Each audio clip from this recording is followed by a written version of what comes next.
வணக்கம். இது ஐபிசி தமிழின் செய்தி நேரம். முதலில் தலைப்புச் செய்திகள்.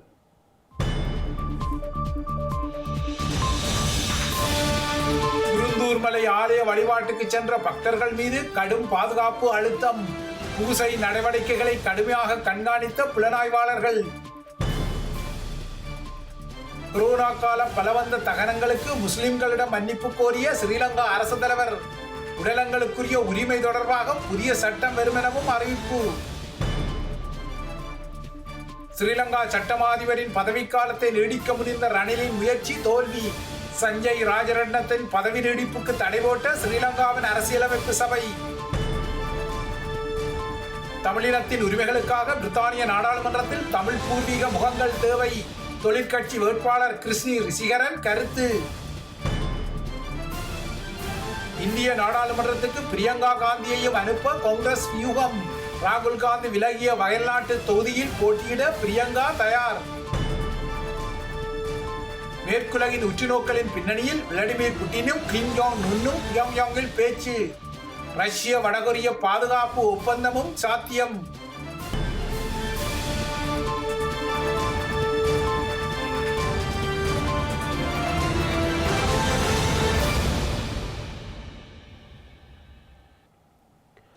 தொடர்வது விரிவான செய்திகள். முல்லைத்தீவு குருந்தூர் மலை ஆதிசிவன் ஐயனார் ஆலயத்தில் ஸ்ரீலங்கா காவல்துறையின் புலனாய்வாளர்களின் தீவிர கண்காணிப்புகளுக்கு மத்தியில் தமிழ் மக்கள் இன்று வழிபாடுகளில் ஈடுபட்டுள்ளனர். ஆலயத்தில் தமிழ் மக்கள் வழிபாடுகள் மேற்கொள்வதற்கு தடை இல்லை என நீதிமன்றம் கட்டளை ஆக்கியுள்ள நிலையில் நிரந்தரமான வழிபாட்டு உரிமைக்கான தீர்வு வழங்கப்படாமல் இழுத்தடிக்கப்பட்டுள்ள நிலையிலும் இன்று ஆலய நிர்வாகத்தினர் உள்ளிட்ட பலர் முல்லைத்தீவு குமுளமுனை தன்னிமுறிப்பு குருந்தூர் மலை பகுதியில் அமைந்துள்ள ஆதிசிவன் ஐயனார் ஆலயத்தில் வழிபாடுகள் தொடராக இடம்பெற்று வருகின்றன. அந்த வகையில் சிவனை தரிசிப்பதற்காக ஆலய நிர்வாகத்தினர் உள்ளிட்ட பலர் இன்றைய தினம் காலை 10 மணியளவில் பூஜை வழிபாட்டில் ஈடுபட்டிருந்தனர். வழிபாட்டில் முன்னாள் வடமாகாண சபை உறுப்பினர் துரைராசா ரவிகரன், முன்னாள் வடமாகாண சபை விவசாய அமைச்சர் கந்தையா சிவனேசன், ஆலய நிர்வாகத்தினர் என பலரும் கலந்து கொண்டிருந்தனர்.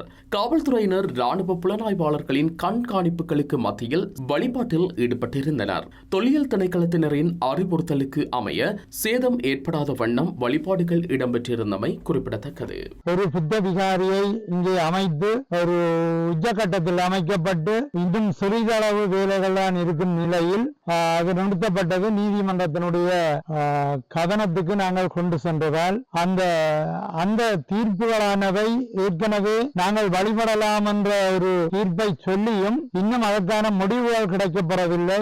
அந்த வகையில் இந்த மக்களாகிய நாங்கள் வழிபாடுகளை மேற்கொண்டு வருகின்றோம். இதற்கு தீர்வானது நிச்சயம் கூடிய விரைவில் கிடைக்க வேண்டும். அந்த அத்துமீறி விகாரை அமைத்ததற்கும் உரிய நடவடிக்கைகள் எடுக்கப்பட வேண்டும் என்றுதான் எங்களுடைய கோரிக்கை. இந்த வகையில் ஒரு நீதியான நியாயமான நிலையில் இந்த தீர்ப்புகள் அமையும் என்று நாங்கள் எதிர்பார்த்திருந்தாலும் இப்போது முல்லைத்தீவு மாவட்ட நீதிமன்றத்திலிருந்து கொழும்பு உச்ச நீதிமன்றத்தில் இந்த வழக்கு நடைபெறுவதாக அறிகின்றோம். அதற்கான தீர்வுகள் இன்னும் எங்களுக்கு கிடைக்கவில்லை. நல்ல தீர்வு வரும் என்று எதிர்பார்க்கின்றோம். எங்களுடைய வழிபாடுகள் இதே போல தொடர்ந்து எங்களுடைய மக்களால் நடைபெறும் என்பதையும் தெரிவித்துக் கொள்ள விரும்புவோம். வழிபாட்டை மேற்கொள்வதற்கு தான் இங்கே இடங்கள் இருக்கின்றதை தவிர அவர்கள் எப்படி செய்தாலும் அதை தட்டி கேட்பதற்கு ஆள் இல்லை. அந்த எத்தனையோ தடவை அத்துமீறின செயல்பாட்டை பௌத்த பிக்குமார் செய்திருந்தும் கூட அவர்களுக்கான நடவடிக்கைகள் இங்கே எடுக்கப்படவில்லை. எங்களைத்தான் தொடர்ச்சியாக நீதிமன்றத்துக்கு அழைப்பதும், போலீசாரும் கேஸ் போடுவது, புத்த பிக்குமார் கேஸ் போடுவது, தொல்லியல் திணைக்களம் கேஸ் போடுவது என்று ஒரு அட்டகாசமான செயல்பாடை தாங்கள் தங்களுடைய நிர்வாக வடிவத்துக்குள் இருந்து கொண்டு எங்களைத்தான் அப்படியாக செய்கின்றார்களே தவிர நாங்கள் அப்படி அல்ல. கொரோனா பெருந்தொற்று காலத்தில் உயிரிழந்தவர்களின் உடலங்கள் பலவந்தமாக தகனம் செய்யப்பட்டமைக்கு ஜனாதிபதி ரணில் விக்ரமசிங்க மன்னிப்பு கோரியுள்ளார். ஸ்ரீலங்கா நாடாளுமன்றத்தில் இன்று உரையாற்றிய ஜனாதிபதி உடலங்களை எரியூட்டியமை தொடர்பாக முஸ்லிம் உட்பட்ட அனைத்து மத மக்களும் வேதனை அடைந்துள்ளார்கள் எனவும் குறிப்பிட்டுள்ளார். And what took place during COVID உங்களுக்கு தெரியும், கோவிட்-19 காலப்பகுதியில் உடலங்களை புதைப்பது தொடர்பாக அதிகமாக கலந்துரையாடல்கள் மற்றும் இதய வலிகள் காணப்படுகின்றன. நானும் அப்போது இருந்தேன். அனைத்து நாடுகளும் புதைப்பதை நிறுத்தி உலக சுகாதார ஸ்தாபனத்திடம் சென்றன. எனினும் துரதிர்ஷ்டமாக இலங்கையில் விசேட குழு ஒன்று அமைக்கப்பட்டது. அந்த குழு புதைப்பதற்கு இடமளிக்காமல் இருப்பதற்கான பரிந்துரையை வழங்கியது. உலக சுகாதார ஸ்தாபனம் வேறொரு பார்வையை முன்வைத்தது. உச்சநீதிமன்றமும் விசேட குழுவின் முடிவை உறுதி செய்தது. அதனை அரசாங்கம் பின்பற்ற வேண்டி ஏற்பட்டது. ஒரு கட்டத்தில் அவர்களுக்கு வேறு தெரிவுகள் இருக்கவில்லை. இவை அனைத்தும் தற்போது முடிந்துவிட்டன. இந்த நாட்டில் எந்த ஒருவருக்கும் தாம் புதைக்கப்பட வேண்டுமா அல்லது எரிக்கப்பட வேண்டுமா அல்லது மருத்துவ பீடத்திற்கு உடலை வழங்க வேண்டுமா என்பதற்கான உரிமைகள் வேண்டும். அந்த காலத்தில் அதிகமான வலிகள் இருந்தன. பிரதானமாக முஸ்லிம்களுக்கு இந்த வலி அதிகமாக இருந்தது. இந்துக்கள், பௌத்தர்கள் மற்றும் கிறிஸ்தவர்களுக்கு உடலங்களை எரிப்பது தொடர்பான வேதனை இருந்தது. ஆகவே ஒருவர் தனது உடலை என்ன செய்ய வேண்டும் என்பது தொடர்பான சட்டம் கொண்டுவரப்பட்டுள்ளது. எனினும் கோவிட் தொற்றினால் உயிரிழந்தவர்களின் உடலங்களை எரியூட்டுவதற்கு கடந்த அரசாங்கம் மேற்கொண்ட தீர்மானம் குறித்து ஜனாதிபதி வெளியிட்ட கருத்தை ஐக்கிய மக்கள் சக்தியின் நாடாளுமன்ற உறுப்பினர் முஜிபுர் ரஹ்மான் முற்றாக நிராகரித்தார். பொதுஜன பெரமுனவில் இருப்பவர்களை பாதுகாக்க முன்னிற்க வேண்டாம் எனவும் ரணிலின் கருத்துக்கு பதிலளித்து உரையாற்றிய போது அவர் சுட்டிக்காட்டியுள்ளார். விசேட குழு வழங்கிய பரிந்துரையின் பேரில் உடலங்களை புதைப்பதற்கு அனுமதி மறுக்கப்பட்டது என ஜனாதிபதி கூறியுள்ளார். எனினும் அவரின் கருத்து தவறானது. அன்று 2 குழுக்களை அப்போதைய அரசாங்கம் நியமித்தது. ஒன்று தொழில்நுட்ப குழு, மற்றது நிபுணர் குழு. வைத்தியர் சன்ன பிரேரா உள்ளிட்ட கோட்டாபய ராஜபக்சவுடன் இருந்த தொழில்நுட்ப குழுவே உடலங்களை எரிப்பதற்கு மாத்திரமே அனுமதி என தீர்மானம் மேற்கொண்டனர். எனினும் நிபுணர்கள் குழு நியமிக்குமாறு முஸ்லிம் மக்கள் கோரிக்கை விடுத்திருந்தனர். அந்த நிபுணர்கள் குழுவின் தலைவராக கொழும்பு மருத்துவ பீடத்தின் பீடாதிபதியாக இருந்த பேராசிரியர் ஜெனிபர் பெரேரா நியமிக்கப்பட்டார். உலக சுகாதார ஸ்தாபனம் வழங்கிய வழிகாட்டலுக்கு அமைய உடலங்களை புதைக்க முடியும் என அவர் பரிந்துரை வழங்கியிருந்தார். அந்த பரிந்துரையை வழங்கிய பின்னர் அன்று இருந்த ஜனாதிபதியும் அமைச்சரவையும் அதனை ஏற்றுக்கொள்ளவில்லை. ஜனாதிபதியே, நீங்கள் பொதுஜன பெரமுனவுடன் இணைந்து அரசாங்கத்தை நடத்துவதால் அவர்களை சுற்றவாளியாக்க வேண்டாம். அதனை செய்பவர்கள் மத்தியிலேயே நீங்கள் அமர்ந்துள்ளீர்கள். மனித வரலாற்றில் மேற்கொள்ளப்பட்ட மிகவும் குற்றமான தீர்மானம். இதேவேளை கோவிட் தொற்றினால் உயிரிழந்த முஸ்லிம் மக்களின் உடலங்களை எரிப்பதற்கு பொறுப்பு கூற வேண்டியவர்கள் தொடர்பாக விசாரணைகள் மேற்கொள்ளப்பட வேண்டும் என ஐக்கிய மக்கள் சக்தி வலியுறுத்தியுள்ளது. ஸ்ரீலங்கா நாடாளுமன்றத்தில் இன்று உரையாற்றிய எதிர்க்கட்சித் தலைவர், ஐக்கிய மக்கள் சக்தியின் தலைவருமான சஜித் பிரேமதாஸ் கடந்த அரசாங்கம் முஸ்லிம் மக்களை இலக்கு வைத்து இனவாத நடவடிக்கைகளை மேற்கொண்டதாக குற்றம் சாட்டியுள்ளார். உண்மையில் உடலங்கள் எரித்தமை தொடர்பாக கதைத்தால் அது இந்த நாட்டின் அரசியல் வரலாற்றில் அரசு என்ற வகையில் ஒரு இனம் மற்றும் மதத்தை இலக்கு வைத்து விசேட நிபுணர்கள் குழுவை அமைத்து தமது இனவாத எண்ணங்களை இந்த நாட்டில் முஸ்லிம் இஸ்லாமிய மக்கள் மீது திணிப்பதற்கு மேற்கொள்ளப்பட்ட கீழ்த்தரமான செயற்பாடு. உலக சுகாதார ஸ்தாபனம் கூட அது தவறு என கூறிய போதும் விசேட நிபுணர்கள் குழுவை அமைத்து முஸ்லிம் இஸ்லாமிய மக்களை வேட்டையாட மேற்கொள்ளப்பட்ட நடவடிக்கை. நான் ஜனாதிபதியிடம் ஒன்றை கேட்க விரும்புகிறேன். முஸ்லிம் மக்களுக்கும் இஸ்லாமிய மார்க்கத்திற்கும் அவர்களது உரிமையை இல்லாது செய்வதன் மூலம் அடிப்படை உரிமை மீறப்பட்டுள்ளது. இந்த நாட்டில் ஒரு இனத்தை மாத்திரம் இலக்காக கொண்டு வேட்டையாடும் செயற்பாடு. ஐக்கிய மக்கள் சக்தியை வீதிக்கிறங்கி அப்போதிருந்த அரசாங்கத்தின் கொள்கையை தோல்வியடைய செய்யும் நோக்குடன் பாரிய அளவில் குரல் எழுப்பினோம். புதிய சட்டங்களை கொண்டு வருவது சிறந்தது. உடலங்களை அடக்கம் செய்வதற்கு பதிலாக எரித்த விடயத்தில் நீங்கள் தொடர்புபடவில்லை என்பதை நான் இங்கு கூற வேண்டும். புதிய சட்டங்களை உருவாக்குவது போன்று 2019ஆம் ஆண்டு ஜனாதிபதி தேர்தலின் பின்னர் செயற்பட்ட தீவிரமான இனவாத தீவிர மதவாதத்தை மையப்படுத்தி இந்த நாட்டின் ஒரு இனத்தை இலக்கு வைத்து அந்த இனத்தை ஒடுக்குவதற்காக செயற்பட்டவர்கள் யார், முன்னெடுத்தது மற்றும் அதற்கு யார் பொறுப்பு கூற வேண்டும் என்பது தொடர்பாகவும் விசாரணைகள் நடத்தப்பட வேண்டும். தேசிய மக்கள் சக்தியின் ஆட்சியில் ஸ்ரீலங்கா அரசியல் அமைப்பின் 9வது பிரிவின் கீழ் பௌத்த மதத்திற்கு வழங்கப்பட்ட முன்னுரிமைகள் ஒருபோதும் ஒழிக்கப்படாது என அந்த கட்சியின் தலைவர் அனுர்குமார் திசாநாயக்க தெரிவித்துள்ளார். பௌத்த மதத்திற்கு வழங்கப்பட்டுள்ள முன்னுரிமையை நீக்குவதற்கு தமிழ் அரசியல் தலைவர்கள் கூட விரும்பவில்லை எனவும் லண்டனில் இடம்பெற்ற தேசிய மக்கள் சக்தியின் சந்திப்பில் அவர் குறிப்பிட்டுள்ளார். தேசிய மக்கள் சக்தி அரசாங்கத்தின் கீழ் பௌத்த மதத்திற்கு குறைந்த அளவான மதிப்பே வழங்கப்படும் என கருத்துக்கள் முன்வைக்கப்படுகின்றமை தொடர்பாக பிரித்தானியாவில் வாழும் பெரும்பான்மை இனத்தவர் ஒருவர் அனுர்குமார் திசாநாயக்கவிடம் கேள்வி எழுப்பினார். இதற்கு பதிலளித்த அனுரகுமார திசநாயக்க தமக்கு எதிரான பொய்யான தகவல்கள் பரப்பப்படுவதாக தெரிவித்துள்ளார். எமக்கு எதிரான தவறான மற்றும் அவதூறான தகவல்களை பரப்புவதையே எமது எதிர்குழுக்கள் தமது நோக்கமாக கொண்டுள்ளனர். தேசிய மக்கள் சக்தியில் உள்ள நாங்கள் மட்டுமே மதத்தின்படி வாழ்கிறோம். அவர்கள் கூறுவது பொய்யானது. அரசியல் அமைப்பின் 9வது சரத்தில் பௌத்த மதத்திற்கு வழங்கப்பட்டுள்ள முன்னுரிமைகள் நீக்கப்படாது. 2015ஆம் ஆண்டு முதல் 2019ஆம் ஆண்டு வரை இலங்கைக்கான அரசியல் அமைப்பை உருவாக்குவது தொடர்பில் கலந்துரையாடப்பட்டது. பிரதமர் என்ற ரீதியில் ரணில் விக்ரமசிங்க அந்த கலந்துரையாடலுக்கு தலைமை தாங்கினார். அந்த விவாதத்தில் அரசியலமைப்பின் 9வது பிரிவை மாற்றுவது குறித்து எந்த விவாதமும் நடைபெறவில்லை. 9வது சரத்தை ஏற்றுக்கொண்டு அனைவரும் பேச்சு நடத்தினர். ஆகவே இது ஒரு பகுத்தறிவற்ற பயத்தையே உருவாக்குகிறது. 9வது பிரிவுக்கு பாதிப்பு ஏற்படாது. தமிழ் தலைவர்கள் கூட அதில் கை வைப்பதற்கு விரும்பவில்லை. தமது அரசியல் இயக்கமானது ஒருபோதும் அரசியல் பயணத்திற்காக இனவாதத்தையோ மதவாதத்தையோ பயன்படுத்தாது எனவும் அவர் சுட்டிக்காட்டியுள்ளார். 2015ஆம் ஆண்டுக்கு பின்னர் பாரிய அளவில் இஸ்லாமிய வெறுப்பு எழுவதற்கு ஆரம்பித்தது. கருத்தடை செய்யும் உணவு, கருத்தடை ஆடை மற்றும் வைத்தியர்கள் தொடர்பாக பேசப்பட்டது. சாபி என்ற மருத்துவரின் பிரச்சினை கடினமான காலம். சமூகத்தில் குறிப்பிடத்தக்க எண்ணிக்கையிலான மக்கள் அந்த அலையில் சிக்குண்டனர். அன்று சாபி தொடர்பாக நான் நாடாளுமன்றத்தில் கேட்டேன். எந்த ஒரு கடினமான காலத்திலும் நாம் இனவாதத்திற்குள் விழமாட்டோம். இனவாதம் தொடர்பான அனுபவம் உள்ள மக்கள் சிங்களம், தமிழ், முஸ்லிம், பரங்கியர்கள் மற்றும் மலே மக்களிடையே ஐக்கியத்தை ஏற்படுத்தாத பட்சத்தில் இலங்கைக்கு எதிர்காலம் இல்லை. எம்மால் வேண்டுமான அளவு பிளவுபட்டு நிற்க முடியும். எம்மால் வேண்டுமான அளவு மோதிக்கொண்டிருக்க முடியும். நாட்டை தற்போது உள்ளவாறு வைத்திருக்க முடியும். தற்போதுள்ள நாட்டை மாற்ற வேண்டுமாயின் இந்த ஐக்கியத்தை ஏற்படுத்த வேண்டும். எமது எதிர்கால செயற்பாடுகள் இந்த ஐக்கியத்தை ஏற்படுத்துவதாகும்.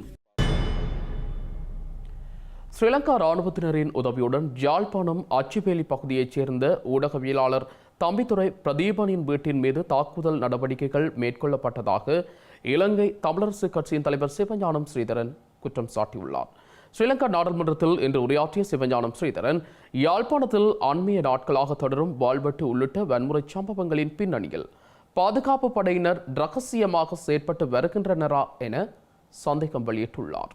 யாழ்ப்பாண மாவட்டத்தின் பத்தமேனி அச்சுவேலியைச் சேர்ந்த ஊடகவியலாளரும் போராளியுமான திரு தம்பித்துரை பிரதீபன் அவர்களது வீட்டின் மீது இனந்தெரியாத நபர்கள் தாக்குதல் நடத்தியுள்ளனர். கடந்த 2024 6/12 புதன்கிழமை நள்ளிரவு அச்சுவேலியில் உள்ள அவரது வீட்டிற்கு அடாவடியாக உள்நுழைந்த 5 பேர் கொண்ட கும்பல் வீட்டின் நுழைவாயில், கதவு, ஜன்னல்களை ஆயுதங்களால் தாக்கி சேதம் ஏற்படுத்தியதோடு வீட்டில் நிறுத்தி வைக்கப்பட்டிருந்த மோட்டார் சைக்கிள், முச்சக்கர வண்டி மற்றும் வீட்டு உபயோகப் பொருட்களையும் ஆக்கியுள்ளனர். இதனால் 10 லட்சம் ரூபாவுக்கு மேல் பொருள் இழப்பு ஏற்பட்டுள்ளதுடன் ஊடகவியலாளரான தம்பித்துரை பிரதீபனின் ஊடக பணிகளுக்கு அச்சுறுத்தல் விடுக்கும் வகையிலேயே இந்த வன்முறை சம்பவம் திட்டமிட்டு அரங்கேற்றப்பட்டுள்ளது. 4 விசேட போலீஸ் குழுக்கள் அமைக்கப்பட்டு விசாரணைகள் மேற்கொள்ளப்படுவதாக செய்திகளில் கூறப்படுகின்ற போதும் இன்று வரை இந்த சம்பவம் தொடர்பில் ஒரு சந்தேக நபர் கூட கைது செய்யப்படவில்லை.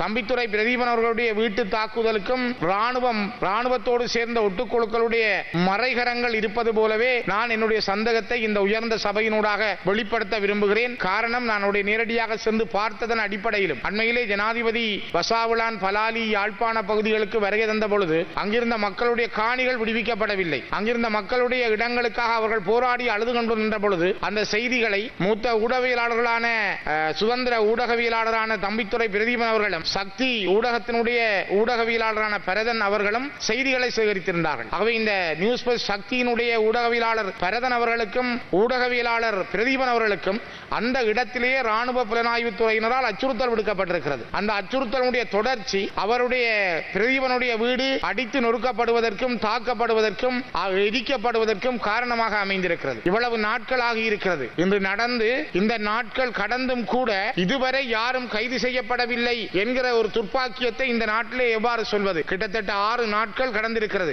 12ஆம் தேதி நடைபெற்றது. இன்று 18ஆம் தேதி. இன்று நள்ளிரவு வந்தால் 6 நாட்கள். ஆனால் இந்த நாட்டிலே ஒரு ஜனாதிபதியை அவதூறாக ஒரு வசனம் போட்டால் அல்லது இந்த நாட்டிலே இருக்கின்ற உயர்ந்த அதிகாரிகள் மீது அல்லது படைத்துணையினர் மீது ஏதாவது ஒரு டிக்டாக்கை கூட ஒரு இளைஞன் போட்டால் விடுவதற்குள் 24 மணித்தியாலத்துக்குள் அவன் கைது செய்யப்படுகிறான் அல்லது அவனுடைய வீடு முற்றுகையிடப்படுகிறது. ஆனால் ஒரு ஊடகவியலாளர் தாக்கப்பட்டு அவருடைய வீட்டிலே நடந்த சம்பவங்களுக்கு இதுவரை யாரும் கைது செய்யப்படவும் இல்லை. 6 நாட்களாக இழுத்தடிக்கப்பட்டிருக்கிறது என்றால் இந்த நாட்டினுடைய நீதி நிர்வாகம் போலீஸ் எவ்வாறு செயல்படுகிறது என்பதற்கு இது ஒரு நல்ல உதாரணமாக நான் இந்த உயர்ந்த சபையிலே கேட்டுக்கொள்கிறேன். மிக முக்கியமாக கௌரவ தலைமை தாங்கும் உறுப்பினர்களே, இதற்கு நீதி கிடைக்குமா? இவ்வாறு தாக்கப்படுகின்ற, பயமுறுத்தப்படுகின்ற, அச்சுறுத்தப்படுகின்ற ஊடகவியலாளர்களுக்கு நேர்மையான முறையிலே இந்த நாட்டிலே நீதி கிடைக்குமா என்பதை இந்த உயர்ந்த சபையிலே நான் கேட்க விரும்புகின்றேன்.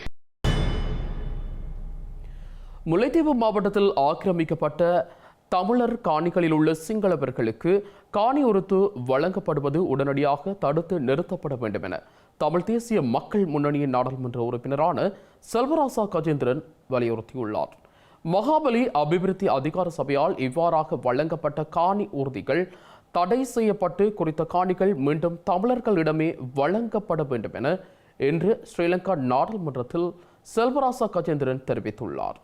வடகிழக்கிலே நீண்ட காலமாக நிரந்தர உரித்தற்றவர்களாக இருக்கின்றவர்களுக்குரிய அந்த அனுமதி பத்திர காணிகளுக்கான காணி உறுதிகள் வழங்குவதற்குரிய நடவடிக்கைகளும் எடுக்கப்பட வேண்டும் என்பதை கேட்டு வலியுறுத்துகின்ற அதே நேரத்திலே இந்த காணி உறுதிகள் உரித்து வழங்குதல் என்ற பெயரிலே முல்லைத்தீவு மாவட்டத்திலே 84ஆம் ஆண்டு ஸ்ரீலங்கா அரசாங்கத்தின் அறிவுறுத்தலின் அடிப்படையிலே பலவந்தமாக வெளியேற்றப்பட்ட எங்களுடைய தமிழ் மக்களுடைய காணிகளிலே 2008-9களிலே ஆக்கிரமித்து குடியேற்றப்பட்ட சிங்களவர்களுக்கு காணி உறுதிகள் வழங்கப்படுகின்ற சம்பவங்களும் நடைபெற்றிருக்கிறது. அந்த உறுதி வழங்குகின்ற நிகழ்வுகள் ஜனாதிபதி அவர்கள் பொதுவாக தமிழர்களையும் சேர்த்து வைத்து வழங்குகின்ற பொழுது ஏதோ ஜனாதிபதி நல்லது செய்வது போன்ற ஒரு தோற்றப்பாடு காட்டப்பட்டாலும் தமிழர்களுடைய காணிகளில் இருந்து பலவந்தமாக வெளியேற்றப்பட்ட தமிழர்களுடைய காணிகளில் அத்துமீறி குடியேற்றப்பட்ட சிங்களவர்களுக்கும் உறுதிகள் வழங்கப்பட்டிருக்கிறது. அந்த செயல்பாடுகள் உடனடியாக நிறுத்தப்பட வேண்டும்.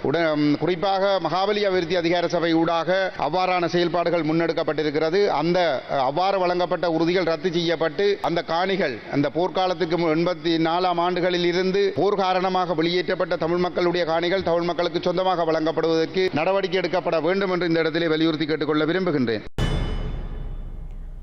பிரித்தானிய அரசாங்கம் ஈழத் தமிழர்களின் விருப்பங்களுக்காக செயற்படுவதை உறுதிப்படுத்த பிரித்தானிய நாடாளுமன்றத்தில் ஈழத்தமிழர் பூர்வீக உறுப்பினர்களின் பிரசன்னம் அவசியம் என சட்டன் அட்சீம் தொகுதியின் தொழிற்கட்சி சார்பாக போட்டியிடும் கிருஷ்ணி ரிசிகரன் ஐபிசி தமிழுக்கு தெரிவித்துள்ளார்.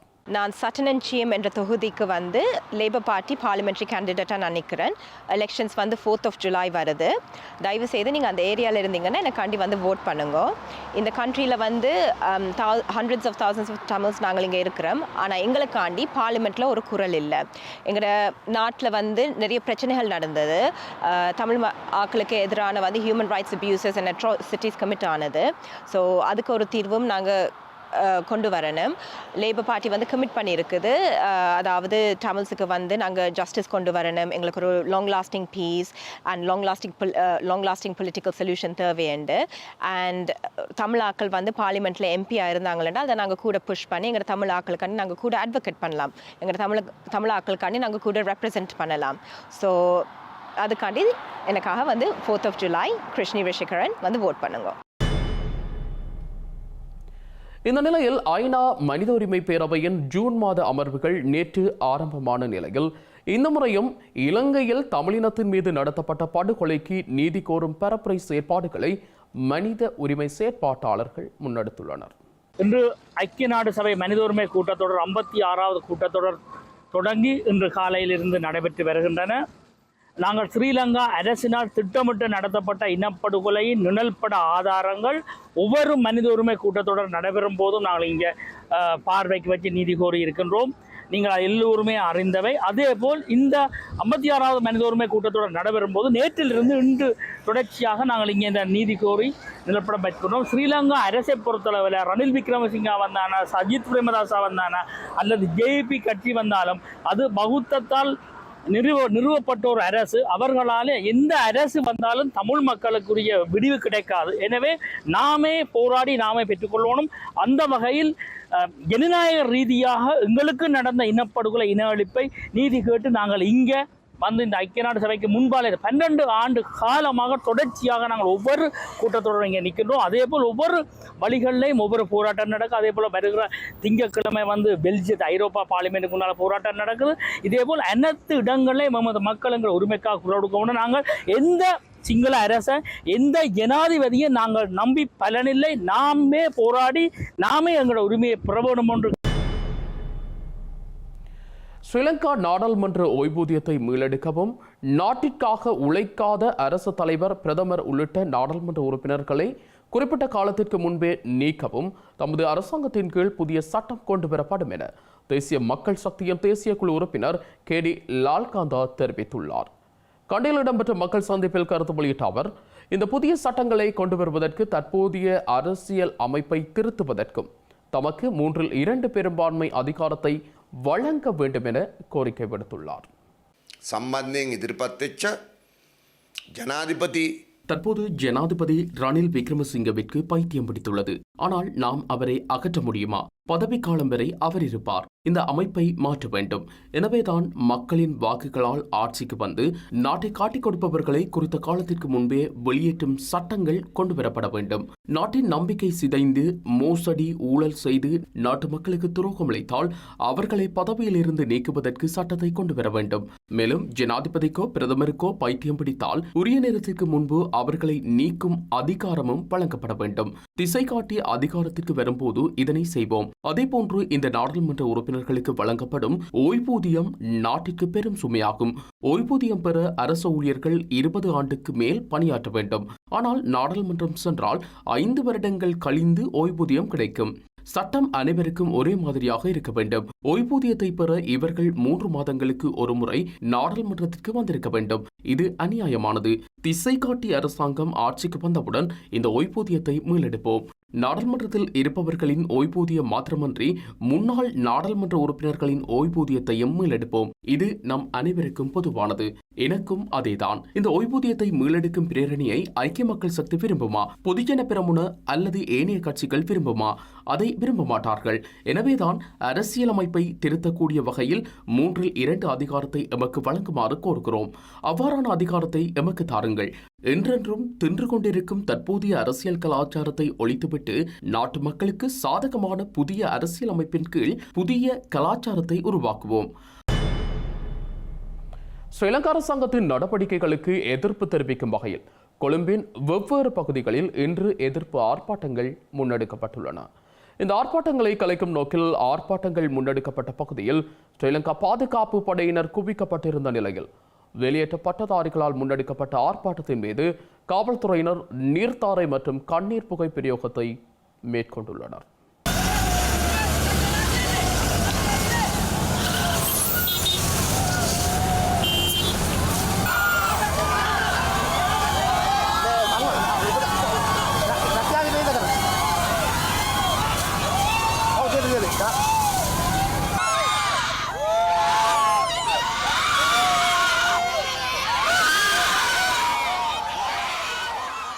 இலங்கையில் உள்ள அனைத்து வேலையற்ற பட்டதாரிகளுக்கும் உடனடி தொழில் வாய்ப்புகளை பெற்றுத் தருமாறு வலியுறுத்தி ஒன்றிணைந்த வேலையற்ற பட்டதாரிகள் சங்கத்தினர் இன்று பத்திரமுள்ள நாடாளுமன்ற வீதிக்கு முன்பாக ஆர்ப்பாட்டம் ஒன்றை முன்னெடுத்துள்ளனர். இதன்படி கடந்த 2020 ஆண்டுக்கு முதல் தங்கள் கல்வி நடவடிக்கைகளை நிறைவு செய்த 45 வயதுக்குட்பட்ட அனைத்து பட்டதாரிகளுக்கும் வேலைவாய்ப்பு வழங்க ஸ்ரீலங்கா அரசாங்கம் உடனடி நடவடிக்கை எடுக்க வேண்டும் என அவர்கள் வலியுறுத்தியுள்ளனர். ஸ்ரீலங்கா அரசாங்கத்தின் பொறுப்பதிகாரிகளிடம் தமது கோரிக்கைகள் முன்வைக்கப்பட்டிருந்த போதிலும் இதுவரை எந்தவொரு சாதகமான பதிலும் கிடைக்கப்பெறவில்லை என ஆர்ப்பாட்டக்காரர்கள் சுட்டிக்காட்டியுள்ளனர். இலங்கையில் உள்ள பல்கலைக்கழக மாணவர்கள், ஓய்வு பெற்ற அரசு அதிகாரிகள், வெளியேற்ற பட்டதாரிகள் என அனைவரும் ரணில் ராஜபக்சவின் வேலைகள் காரணமாக இன்று வீதிக்கு இறங்கி போராட வேண்டிய நிலை ஏற்பட்டுள்ளதாக அவர்கள் குறிப்பிட்டுள்ளனர். இந்த ஆர்ப்பாட்டத்தினை கட்டுப்படுத்துவதற்காக பத்திரமுள்ள நாடாளுமன்ற வீதியில் குவிக்கப்பட்டிருந்த ஸ்ரீலங்கா காவல்துறையினர் வேலையற்ற பட்டதாரிகளின் ஆர்ப்பாட்ட பேரணியை தடுக்க முயற்சித்துள்ளனர். நீதிமன்ற உத்தரவுக்கமைய குறித்த ஆர்ப்பாட்ட பேரணி முன்னெடுக்கப்படக்கூடாதென காவல்துறையினரால் அறிவிக்கப்பட்டதை தொடர்ந்து குறித்த ஆர்ப்பாட்ட பேரணியை கலைப்பதற்காக காவல்துறையினர் நீர்த்தாரை மற்றும் கண்ணீர் புகை பிரயோகத்தை மேற்கொண்டுள்ளனர்.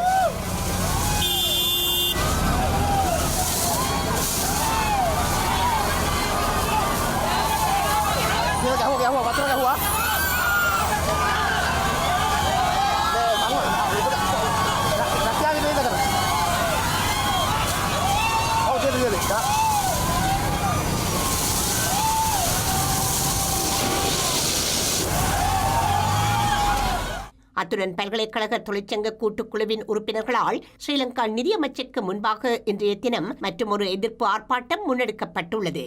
எமது பிரச்சினைகளை தீர்த்துவை அல்லது வீடு செல், மாணவர்களின் உயர்கல்வியை உறுதி செய், ஏற்றுக்கொள்ளப்பட்ட 107% சம்பளத்தை பல்கலைக்கழக ஊழியர்களுக்கு வழங்கு உள்ளிட்ட பல்வேறு பதாகைகளை ஏந்திய வண்ணமும் கோஷங்களை எழுப்பியும் பல்கலைக்கழக தொழிற்சங்க கூட்டுக்குழு அதன் ஆர்ப்பாட்டத்தை முன்னெடுத்திருந்தது. இதனால் குறித்த பகுதியில் போக்குவரத்து இடையூறு ஏற்பட்டிருந்த நிலையில் பாதுகாப்புக்காக ஸ்ரீலங்கா பாதுகாப்பு படையினர் குறித்த பகுதியில் குவிக்கப்பட்டிருந்தனர்.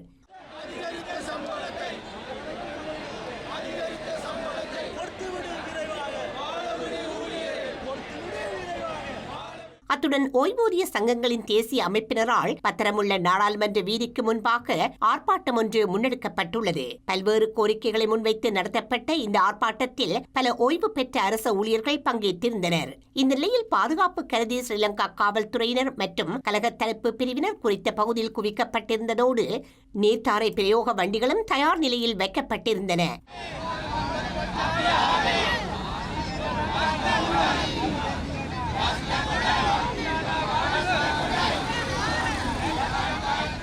மேலும் இலங்கை வங்கி ஊழியர் சங்கத்தினரால் ஸ்ரீலங்கா மக்கள் வங்கியின் தலைமை அலுவலகத்திற்கு முன்பாக இன்று ஆர்ப்பாட்டம் ஒன்று முன்னெடுக்கப்பட்டுள்ளது.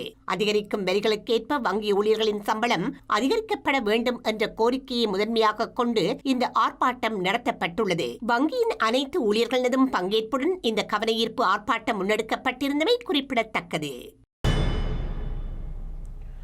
இலங்கைக்கு பயணம் செய்யும் சுற்றுலா பயணிகளிடம் அதிக பணம் வசூலிக்கப்படும் நடவடிக்கையின் பின்னணியில் ஸ்ரீலங்கா அரசாங்கத்தின் அமைச்சர்கள் இருப்பதாக தமிழ் தேசிய கூட்டமைப்பின் நாடாளுமன்ற உறுப்பினர் இரா சாணக்கியன் குற்றம் சாட்டியுள்ளார். ஸ்ரீலங்கா நாடாளுமன்றத்தின் இன்றைய அமர்வில் உரையாற்றிய சாணக்கியன் சுற்றுலா பயணிகளை கொண்டு வடக்கு கிழக்கை அபிவிருத்தி செய்ய அரசாங்கம் தவறியுள்ளதாக சுட்டிக்காட்டியுள்ளார். விசேடமாக எங்களுடைய வடக்கையும் கிழக்கையும் பொறுத்தளவிலே இன்று சுற்றுலா பயணிகளுடைய வருகை மிகவும் குறைவாக இருக்கு. கிழக்கு மாநிலத்தை பொறுத்தளவிலே அருகம்பே என்ற பிரதேசத்திலே அது ஒவ்வொரு வருடமும் அரசாங்கத்தினுடைய எந்த முயற்சியும் இல்லாமல் தொடர்ச்சியாக சுற்றுலா பயணிகள் அந்த சர்ஃபிங் செய்யறதுக்கு வருவார்கள். ஆனால் வடக்கிலேயும் கிழக்கிலேயும் இருக்கும் ஏனைய மாகாணங்களை பார்த்தால் போக்குவரத்து இன்று பிரதானமான பிரச்சனையாக இருக்கின்றது. யாழ் மாவட்டத்தை பொறுத்தளவிலே, யாழ்ப்பாணத்தை பொறுத்தளவிலே பலாலி விமான நிலையம் ஊடாக சில சுற்றுலா பயணிகள் வரக்கூடிய ஒரு சூழல் இருக்கு. ஆனால் மட்டக்களப்பை பொறுத்தளவிலே மட்டக்களப்பு விமான நிலையம் இயங்கும் நிலையிலே கடந்த காலத்தில் இருந்தது. மட்டக்களப்பு விமான நிலையத்துக்குள் சில உள்நாட்டுக்குள்ளே அந்த விமானங்கள் வரக்கூடிய சூழல் இருந்தது. ஆனால் இன்று மட்டக்களப்பு மாவட்டத்துக்குள்ளே இந்த விமானங்கள் வருவதிலே ஒரு விமானம் கூட அந்த டொமெஸ்டிக் ஏர்போர்ட் வருவதை தராத காரணத்தினால் இன்று மட்டக்களப்பிலே சுற்றுலா பயணிகளுடைய எண்ணிக்கை மிகவும் இருக்கின்றது. மட்டக்களப்பை பொறுத்தவரையிலே ஓந்தாச்சி மடம் போன்ற பிரதேசங்களிலே இந்த கரையோர பிரதேசத்தை ஒரு சுற்றுலா பயணிகளுக்கு தேவையான ஒரு சுற்றுலா மையமாக அந்த பிரதேசத்தை மாற்றுவதற்கு பல முன்மொழிகளை நாங்கள் அரசாங்கத்திடம் வழங்கியிருக்கிறோம். கௌரவ அமைச்சரிடமும் இந்த மட்டக்களப்பிலே விசேடமாக ஓந்தாச்சி மடத்தை ஒரு சுற்றுலா பயணிகளுக்கு ஒரு மையமாக மாற்றுவதற்கு நாங்கள் முன்மொழிந்திருக்கோம். ஆனால் இதுவரைக்கும் இந்த நடவடிக்கையும் இல்லை. இலங்கையில் அதிக சட்டங்கள் தயாரிக்கப்பட்ட ஆண்டாக 2022 ஆண்டு முதல் 2024 ஆண்டு வரையான காலப்பகுதி வரலாற்றில் பதியப்படும் என ஸ்ரீலங்கா நீதி, சிறைச்சாலைகள் மற்றும் அரசியலமைப்பு மறுசீரமைப்பு அமைச்சின் செயலாளர் MN ரணசிங்க தெரிவித்துள்ளார். கடந்த 2022 ஆண்டு முதல் இதுவரை 59 சட்ட சீர்திருத்தங்கள் நாடாளுமன்றத்தில் நிறைவேற்றப்பட்டுள்ளதோடு 7 சட்ட மூலங்களும் 44 திருத்த சட்டங்களும் எதிர்வரும் நாட்களில் நிறைவேற்றப்பட உள்ளதாக ஜனாதிபதி ஊடக மையத்தில் இன்று இடம்பெற்ற ஊடக சந்திப்பில் அவர் குறிப்பிட்டார். ஸ்ரீலங்கா நீதி, சிறை விவகாரங்கள் மற்றும் அரசியலமைப்பு சீர்திருத்த அமைச்சு கடந்த 2 ஆண்டுகளில் சட்ட சீர்திருத்தங்கள் தொடர்பில் பெரும் முன்னேற்றம் கண்டுள்ளதாகவும் இந்த காலப்பகுதி வரலாற்றில் இடம் பிடிக்க வேண்டும் எனவும் அந்த அமைச்சின் செயலாளர் MN ரணசிங்க வலியுறுத்தியுள்ளார். ஒவ்வொரு அமைச்சுக்களதும் சட்டங்களை தயாரிப்பதில் ஸ்ரீலங்கா நீதி அமைச்சு பெரும் பங்காற்றுவதாகவும் இதற்கமைய கடந்த 2022 ஆண்டில் 273 சட்ட வரைவுகளும் 2023 ஆண்டில் 299 சட்ட வரைவுகளும் மும்மொழிகளிலும் தயாரிக்கப்பட்டுள்ளதாக அவர் சுட்டிக்காட்டியுள்ளார். ஸ்ரீலங்கா நீதி அமைச்சின் விடயப்பரப்பிற்கமைய 2022 ஆண்டில் 29 சட்ட சீர்திருத்தங்களும் 2023 ஆண்டில் 17 சட்ட சீர்திருத்தங்களும் 2024 ஆண்டில் 13 என சட்ட சீர்திருத்தங்களும் இதுவரை நாடாளுமன்றத்தில் நிறைவேற்றப்பட்டுள்ளதாக அவர் குறிப்பிட்டுள்ளார். மேலும் 7 வரைவுகள் விரைவில் நாடாளுமன்றத்தில் சமர்ப்பிக்கப்பட உள்ளதாகவும் 44 மிக முக்கியமான சட்ட திருத்தங்களுக்கான பணிகள் முடிவடையும் தருவாயில் இருப்பதாகவும் ரணசிங்க தெரிவித்துள்ளார். ஸ்ரீலங்கா சட்ட வரைவு திணைக்களம் மற்ற அமைச்சுகளுக்காக 2022ஆம் ஆண்டில் 273 சட்ட வரைவுகளையும் 2023ஆம் ஆண்டில் 299 சட்ட வரைவுகளையும் மும்மொழிகளிலும் தயாரித்துள்ளதாக அவர் சுட்டிக்காட்டியுள்ளார். நீதித்துறையை செயற்திறன் மிக்கதாக மாற்றுவதன் மூலம் மக்கள் வழக்குகளை விரைவாக நிறைவு செய்ய முடியும் என்பதோடு வழக்கு தொடர்பான சொத்துக்களை பொருளாதார வளர்ச்சிக்கு பயன்படுத்த முடியும் எனவும் அவர் குறிப்பிட்டுள்ளார். இதேவேளை 42 ஆண்டுகளுக்கு பிறகு ஸ்ரீலங்காவின் அரசியலமைப்பு சட்ட திருத்தத்துடன் உயர் நீதிமன்ற நீதிபதிகளின் எண்ணிக்கையை 14ஆக அதிகரிக்க முடிந்துள்ளதாக அவர் தெரிவித்துள்ளார். கடினமான பொருளாதார சூழ்நிலையிலும் கடந்த 2 ஆண்டுகளில் 2 கட்டங்களாக 76 நீதித்துறை அதிகாரிகள் சேவையில் இணைக்கப்பட்டுள்ளதாகவும் 2 தடவைகளில் 34 பேர் உயர் நீதிமன்ற நீதிபதிகளாக பதவி உயர்வு பெற்றுள்ளதாகவும் ரணசிங்க குறிப்பிட்டுள்ளார். இதன் காரணமாக நீதிமன்றங்களின் எண்ணிக்கையை அதிகரிக்கவும் புதிய நீதிமன்றங்களை நிர்மாணிக்கவும் முடிந்ததாக அவர் கூறியுள்ளார். மேலும் வெளிநாட்டு முதலீடுகளை ஈர்ப்பதற்கு எளிதாக வர்த்தகம் செய்யும் குறியீட்டில் முதலிடம் பெற வேண்டியது அவசியம் என்பதை வலியுறுத்திய ரணசிங்க வர்த்தக பிரச்சினைகளை தீர்ப்பதற்காக மேல் மாகாணத்தில் 4 வர்த்தக மேல் நீதிமன்றங்கள் நிறுவப்பட்டுள்ளதாகவும் தெரிவித்துள்ளார். அதே நேரம் அதிகமான வர்த்தக மேல் நீதிமன்றங்களை நிறுவுவதற்கான அனைத்து ஏற்பாடுகளும் செய்யப்பட்டுள்ளதாகவும் அவர் குறிப்பிட்டுள்ளார். ஒரு சாதகமான முதலீட்டுச் சூழலை உருவாக்குவதற்கான செயலணி உருவாக்கப்பட்டுள்ளதாக நீதி, சிறைச்சாலை மற்றும் அரசியலமைப்பு மறுசீரமைப்பு அமைச்சின் செயலாளர் தெரிவித்துள்ளார். இதேவேளை ஸ்ரீலங்கா நீதி அமைச்சின் கீழ் உள்ள சட்டமா அதிபர் திணைக்களம், சட்ட வரைவு திணைக்களம், பரிசோதகர் திணைக்களம், குற்றத்தால் பாதிக்கப்பட்டவர்கள் மற்றும் சாட்சிகளை பாதுகாப்பதற்கான தேசிய அதிகார சபை நிறுவனங்களை வலுப்படுத்துவதற்கு தேவையான பணிகளும் முன்னெடுக்கப்பட்டுள்ளதாக ரணசிங்க கூறியுள்ளார். தேசிய ஒருமைப்பாடு மற்றும் நல்லிணக்க அலுவலகம், காணாமற் போனோர் அலுவலகம், இழப்பீட்டுக்கான அலுவலகம் என்பன ஒவ்வொரு பிரஜையையும் சமமாக கருதி சமாதானத்தை மதித்து தேசிய அடையாளத்தை மதிக்கும் இலங்கையை கட்டியெழுப்ப அர்ப்பணிப்புடன் செயற்படுவதாகவும் இதற்கு அவசியமான சட்ட திருத்தங்களும் தற்போது மேற்கொள்ளப்பட்டு வருவதாகவும் அவர் தெரிவித்துள்ளார். வவுனியா சமூக சேவைகள் திணைக்களத்தில் பதிவு செய்யப்பட்டு முல்லைத்தீவு மாவட்டத்தின் மாங்குளம் பகுதியை தலைமையகமாக கொண்டு இயங்கி வரும் முள்ளந்தண்டு வடம் பாதிக்கப்பட்டவர்களுக்கான உயிரிழை அமைப்பின் நிர்வாகத்தில் பாரியளவான நிதி மோசடி இடம்பெறுவதாக அந்த அமைப்பின் உறுப்பினர்கள் குற்றம் சாட்டியுள்ளனர். பயனாளிகளுக்கு வழங்கப்படும் நிதியை விட நிறுவனத்தில் பணியாற்றும் ஊழியர்களுக்கு அதிகம் செலவிடப்படுவதாகவும் குறித்த அமைப்பின் தலைவர் ஒரு தொகை நிதியை தனது தனிப்பட்ட வங்கிக் கணக்கில் வைப்பில் இட்டுள்ளதாகவும் அவர்கள் சுட்டிக்காட்டியுள்ளனர். இந்த முறைகேடுகள் தொடர்பில் சமூக சேவைகள் திணைக்களத்திற்கு தெரியப்படுத்தப்பட்டுள்ள போதிலும் எந்தவிதமான நடவடிக்கைகளும் மேற்கொள்ளப்படவில்லை எனவும் தமக்கு தீர்வு கிடைக்க வேண்டும் எனவும் உயிரிழை அமைப்பின் உறுப்பினர்கள் வேண்டுகோள் விடுத்துள்ளனர்.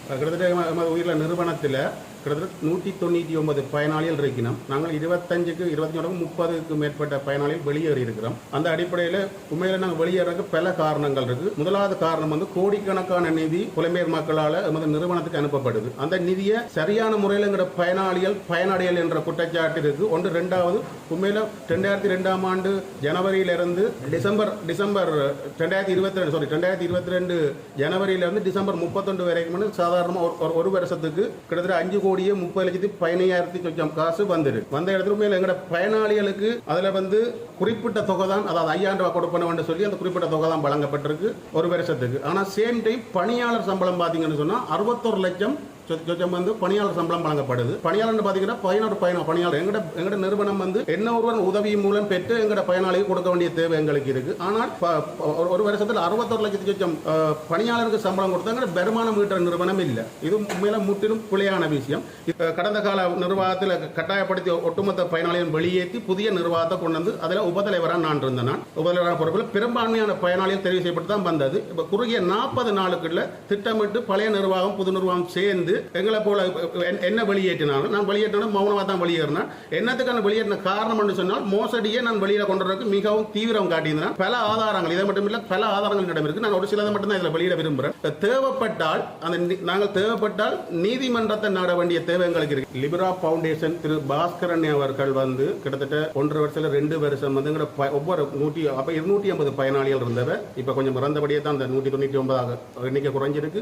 250 பயனாளிகளுக்கு மாதாந்த மாதாந்தம் வந்து 10,000 ரூபாய் கொடுப்பனவு ஒவ்வொரு மாசமும் கிட்டத்தட்ட வழங்கணும். கிட்டத்தட்ட 25 லட்சம். சேம் டைம் எங்களோட பயனாளி என்ற பிள்ளைகளுக்கு படிப்புக்காக பெருந்தொகையான நிதியை ஒதுக்கி இருந்தேன். இப்ப குறுகிய காலத்துக்கு முன்னர் அவர் வந்து வெளியேறின காரணம் எங்களோட நிர்வாகத்தில் இருந்த ஒரு சில நடவடிக்கைகள் அல்லது அவர்களை அந்த நிறுவனத்தை நிதி கொடுக்கக்கூடிய மதிக்காம சரியான கணக்கறைக்க முடிக்காம என்று சொல்லி அது அவங்க அந்த விடயம் தான் வெளியேறிக்கும். அது வெளியேறினது என்ன பொறுத்தவரை கணிசமான பயனாளிகளுக்கு பாதிப்பு. மேலும் சில உள்நாட்டு செய்திகள் தொடர்கின்றன.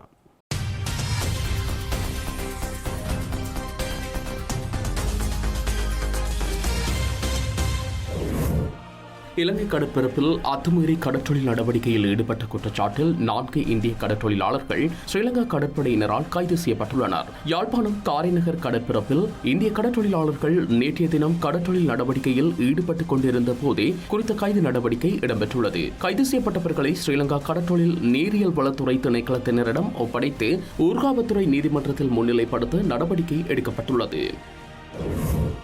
இனங்களுக்கிடையில் சமாதானத்தையும் புரிந்துணர்வையும் நல்லிணக்கத்தையும் ஏற்படுத்தும் வகையில் கல்முனை இஸ்லாமாபாத் முஸ்லிம் மகா வித்தியாலயத்தில் தரம் 2 மாணவர்களின் மாதிரி சித்திரை புத்தாண்டு விழா பாடசாலை அதிபர் தலைமையில் இடம்பெற்றது. இதன்போது புத்தாண்டு விளையாட்டுகளும் பல்மத உணவு வகைகளும் மாணவர்களால் பரிமாறப்பட்டதுடன் போட்டி நிகழ்ச்சியில் வெற்றி பெற்ற மாணவர்களுக்கு பரிசில்களும் வழங்கி வைக்கப்பட்டுள்ளது.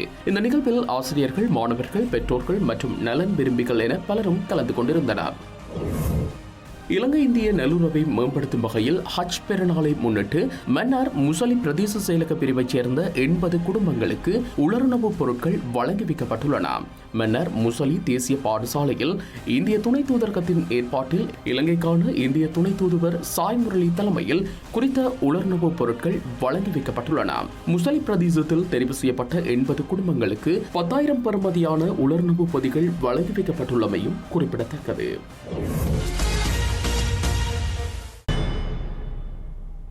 செய்திகளின் நிறைவாக மீண்டும் தலைப்புச் செய்திகள்.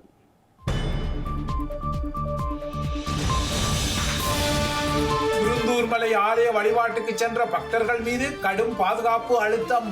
பூசை நடவடிக்கைகளை கடுமையாக கண்காணித்த புலனாய்வாளர்கள். கொரோனா கால பலவந்த தகனங்களுக்கு முஸ்லிம்களிடம் மன்னிப்பு கோரிய ஸ்ரீலங்கா அரசு தலைவர். உடலங்களுக்குரிய உரிமை தொடர்பாக புதிய சட்டம் வரும் எனவும் அறிவிப்பு. ஸ்ரீலங்கா சட்டமாதிபரின் பதவிக்காலத்தை நீடிக்க முடிந்த ரணிலின் முயற்சி தோல்வி. சஞ்சய் ராஜரட்னத்தின் பதவி நீடிப்புக்கு தடை போட்ட ஸ்ரீலங்காவின் அரசியலமைப்பு சபை. தமிழினத்தின் உரிமைகளுக்காக பிரித்தானிய நாடாளுமன்றத்தில் தமிழ் பூர்வீக முகங்கள் தேவை. தொழிற்கட்சி வேட்பாளர் கிருஷ்ணி ரிஷிகரன் கருத்து.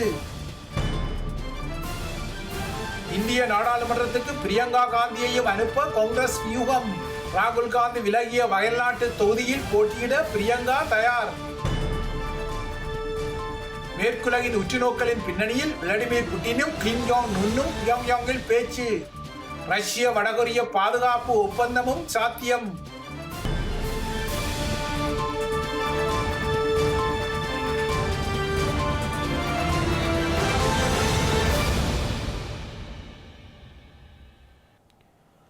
இத்துடன் ஐபிசி தமிழின் செய்தி நேரம் நிறைவடைகிறது. உடனுக்குடன் செய்திகளை அறிந்து கொள்ள ibctamil.com என்ற நமது இணையதளத்தை பார்வையிடுங்கள். வணக்கம்.